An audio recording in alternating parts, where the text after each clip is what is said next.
केही न केही ल्याउनुहुन्छ, कहिले मासु कहिले अचार।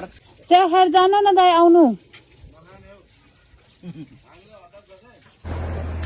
हस्, धन्यवाद। दाइले चाहिँ हामीलाई जतिखेर आउनुहुन्छ त्यतिखेर केही न केही लिएर आउनुहुन्छ के। धन्यवाद छ है, राम्रोसँग जानु। ल ल ल हुन्छ हुन्छ ल हस्।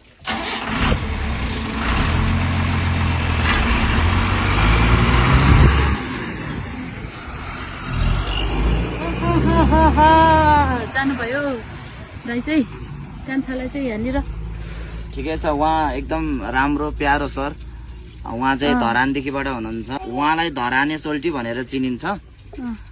उहाँले एकचोटि आउनु भएर मेरो पेन्टिङ पनि अर्डर गर्नुभयो र पेन्टिङ पनि किन्नु भएको थियो।